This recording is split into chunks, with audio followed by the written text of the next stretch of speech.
नमस्कार दोस्तों, स्वागत है आपका मेरे चैनल रत्न ज्योतिष पर।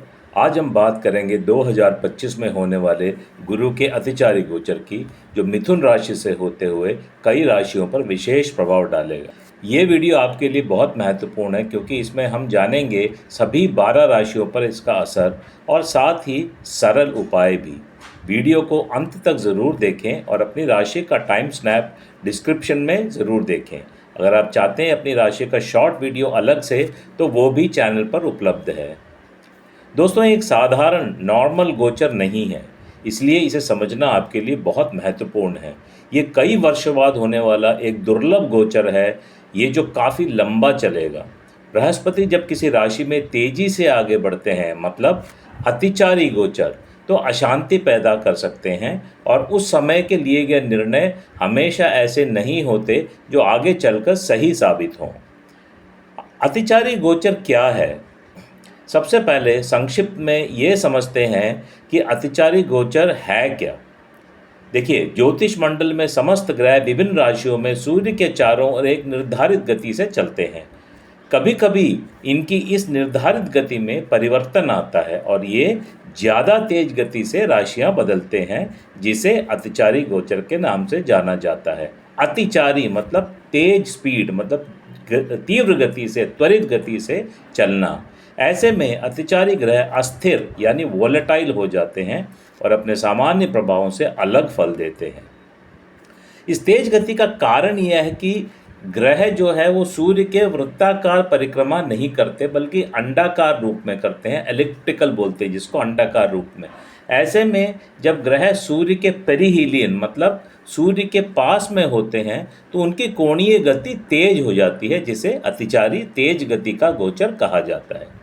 इतिहास गवाह है कि जब जब बृहस्पति अतिचारी हुए हैं तब तब दुर्लभ घटनाएं हुई हैं। 14 मई को गुरु अतिचारी चाल से मिथुन राशि में प्रवेश करेंगे। 18 अक्टूबर को कर्क राशि में प्रवेश करेंगे।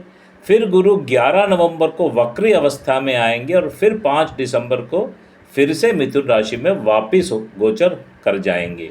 इसके बाद 2026 जून में गुरु कर्क राशि में प्रवेश करेंगे और 2026 अक्टूबर 2026 में फिर सिंह राशि में गोचर करेंगे। तो ये 12-13 चलने वाला महीना चलने वाला जो गोचर है, अब इस अतिचारी गोचर में ये 6 से 7 महीने में गुरु राशियां बदलेंगे। बृहस्पति जब अतिचारी होंगे तो क्या होगा? जब बृहस्पति की गति तेज हो जाती है तब वह जीवन के विभिन्न पहलुओं जैसे कि करियर, प्रेम, वैवाहिक जीवन, संतान, ऐश्वर्य, उन्नति और विकास आदि पर गहरा और महत्वपूर्ण प्रभाव डालता है।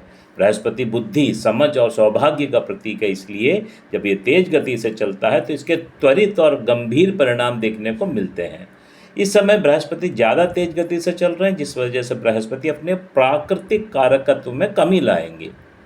अभी ये गोचर 14 मई से मिथुन राशि में होगा और मिथुन राशि बुद्धि, अभिव्यक्ति, संवाद, शिक्षा, यात्रा, नेटवर्किंग एवं सामाजिक संबंधों आदि का प्रतिनिधित्व करता है।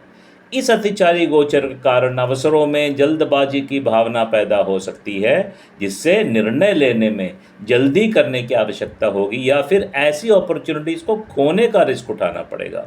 बौद्धिक खोज, नेटवर्किंग, अल्पकालिक लक्ष्यों में गतिविधि में तेजी देखी जा सकती है। नकारात्मक पक्ष ये है कि यह अतिचारी गति ऊर्जा को बिखेर सकती है, जिससे एक तरह की विभ्रांति, कन्फ्यूजन पैदा हो सकती है। बृहस्पति का अतिचारी होना 12 राशियों पर क्या प्रभाव डालते हैं, अब ये देखते हैं।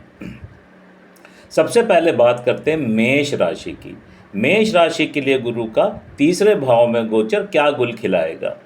साल 2025 में 14 मई से बृहस्पति मेष राशि के तीसरे भाव में गोचर करेंगे, जो सहोदरों, अभिव्यक्ति, संवाद, शिक्षा, साहस मतलब सेल्फ एफर्ट्स, वेलर एवं छोटी यात्राओं आदि का प्रतिनिधित्व करता है। गुरु आपकी कुंडली के 9वें और 12वें भाव का स्वामी है। कुंडली का 9वां भाव धर्म का और 12वां भाव व्यय, अस्पताल, अलगाव या विदेश यात्रा आदि का कारक होता है।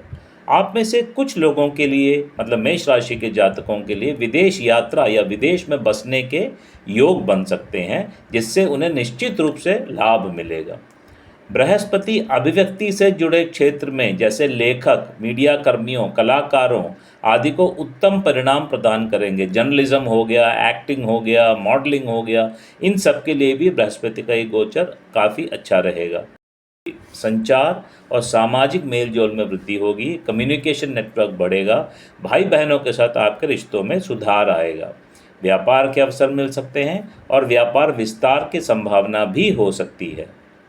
पर एक बात ख्याल रखें, इस दौरान आप में आलस्य और टाल मटोल करने की प्रवृत्ति रह सकती है, जिससे कार्यों और परियोजनाओं में देरी हो सकती है।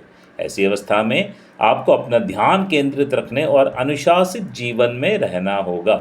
स्वास्थ्य संबंधी समस्याएं हो सकती हैं, खासकर मानसिक थकावट और तनाव से संबंधित, जिसके लिए आपको पॉजिटिव फ्रेम ऑफ माइंड में रहना होगा। बृहस्पति की लग्न एवं 9वें भाव पर दृष्टि पड़ने की वजह से इस समय आप आध्यात्मिक कार्यों में अधिक रुचि ले सकते हैं। हालांकि बृहस्पति की 9वें और व्यय के 12वें भाव पर दृष्टि पड़ने की वजह से आप धार्मिक या आध्यात्मिक कार्यों में खर्चे भी कर सकते हैं। उपाय के तौर पर गुरुवार को अपने गुरु या गुरु समान किसी को अथवा ब्राह्मण को पीले वस्त्र दान करें। इस तरह के और जीवनोपयोगी जानकारी के लिए मेरे चैनल को सब्सक्राइब करें, बेल आइकन दबाएं ताकि अगली वीडियो की नोटिफिकेशन आपको मिले। इस जानकारी को आर्टिकल रूप में पढ़ने के लिए नीचे डिस्क्रिप्शन बॉक्स में मेरी साइट का आर्टिकल लिंक भी दिया हुआ है, आप वहां जाकर भी उसको पढ़ सकते हैं।